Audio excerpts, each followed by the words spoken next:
오늘 함께 읽으실 말씀은 누가복음 10장 25절에서 37절까지의 말씀입니다. 어떤 율법 교사가 일어나 예수를 시험하여 이르되 선생님, 내가 무엇을 하여야 영생을 얻으리이까? 예수께서 이르시되 율법에 무엇이라 기록되었으며 내가 어떻게 읽느냐? 대답하여 이르되 내 마음을 다하며 목숨을 다하며 힘을 다하며 뜻을 다하여 주 너의 하나님을 사랑하고 또한 내 이웃을 내 자신같이 사랑하라 하였나이다. 예수께서 이르시되 내 대답이 옳도다. 이를 행하라. 그러면 살리라 하시니 그 사람이 자기를 옳게 보이려고 예수께 여짜오되 그러면 내 이웃이 누구니이까? 예수께서 대답하여 이르시되 어떤 사람이 예루살렘에서 여리고로 내려가다가 강도를 만나매 강도들이 그 옷을 벗기고 때려 거의 죽은 것을 버리고 갔더라.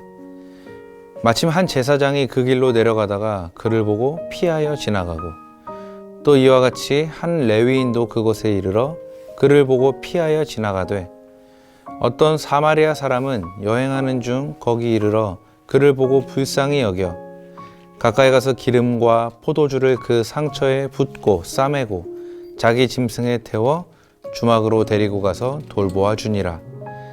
그 이튿날 그가 주막 주인에게 데나리온 2를 내어주며 이르되 이 사람을 돌보아 주라.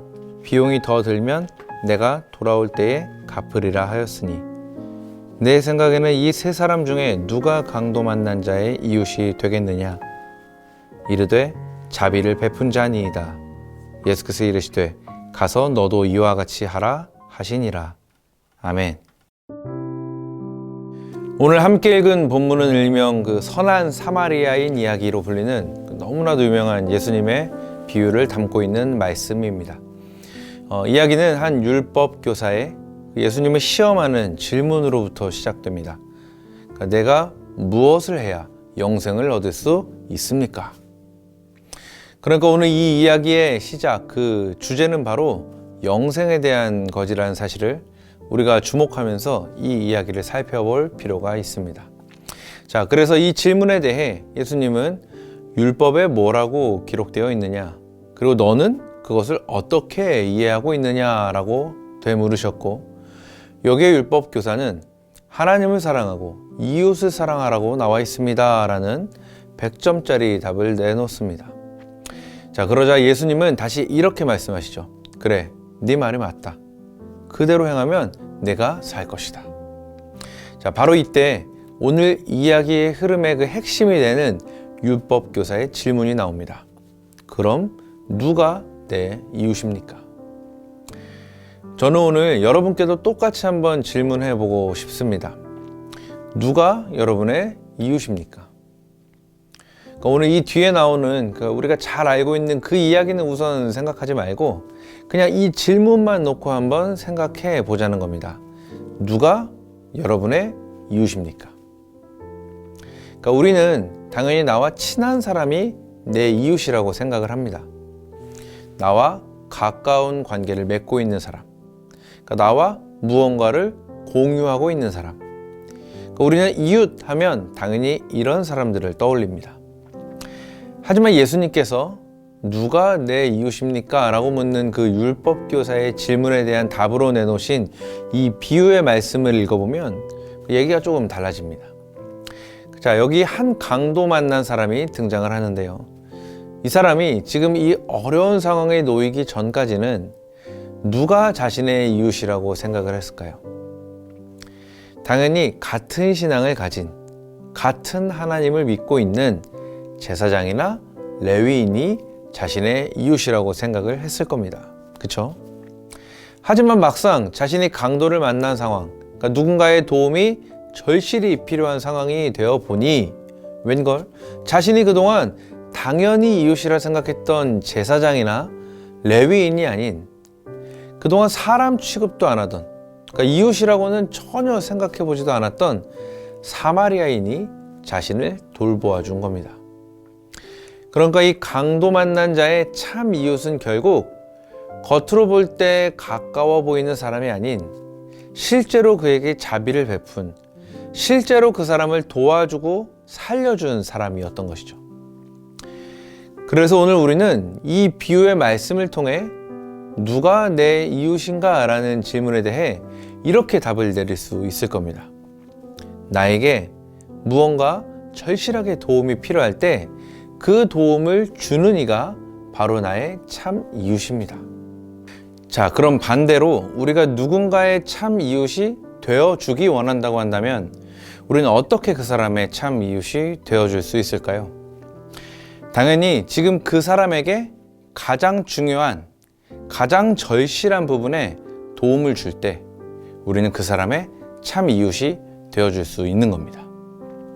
자, 그럼 이제 우리 주변을 한번 둘러봅시다.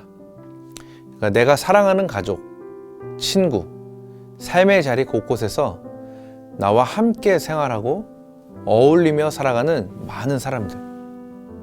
그들은 지금 과연 어떤 도움이 필요할까요? 그러니까 그들에게 있어 지금 가장 절실하게 필요한 것은 과연 무엇일까요?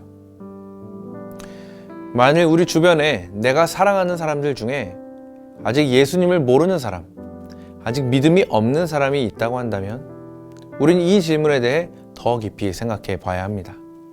그들에게는 지금 과연 어떤 도움이 필요할까? 그들이 지금 진짜 필요한 것은 과연 무엇일까? 사랑하는 청년 여러분, 저는 아직 예수님을 모르고 믿음이 없는 이들에게 진짜 필요한 것은 다른 그 어떤 것도 아닌 예수님을 아는 것, 그리고 예수님을 믿는 것이라고 생각을 합니다. 예수의 이름이 없다면 그들은 결국 영원한 죽음에 이를 수밖에 없는 존재이기 때문이죠. 그래서 우리가 사랑하는 사람들에게 예수님을 소개하는 것, 예수님을 알려주는 것, 그리고 그들이 예수님을 믿을 수 있도록 도와주는 것이 바로 그들의 가장 중요한 필요를 채워주는, 그들의 참 이웃이 되어주는 가장 중요한 일이라고 저는 믿습니다. 여러분도 저와 같은 믿음을 갖고 계시다면 지금 내가 예수의 이름을 전해줄, 예수를 만나게 해줄, 그래서 내가 진짜 참 이웃이 되어줄 바로 그 사람들의 얼굴을 한번 떠올려 보시기 바랍니다. 그리고 그들의 참 이웃이 되어주는 첫걸음, 예수의 생명을 전하는 일을 믿음으로 담대하게 시작해 볼 수 있는 저와 여러분 모두가 될 수 있기를 예수님의 이름으로 축복합니다. 기도하겠습니다.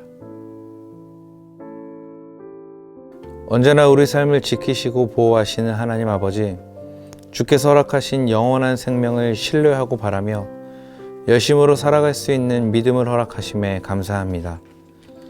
특별히 오늘 말씀을 통해 내가 사랑하는 사람들에게 영원한 생명에 대한 비밀을 함께 나누고 전하는 것이 그들의 진짜 참 이웃이 되어주는 길임을 깨닫게 하시니 더욱 감사합니다. 부디 나의 삶이 하나님 보시기에 선한 이웃으로서의 삶이 될 수 있도록 믿음 더하여 주옵소서. 감사드리며 오늘도 여전히 내 곁에 살아계신 예수님의 이름으로 기도합니다. 아멘.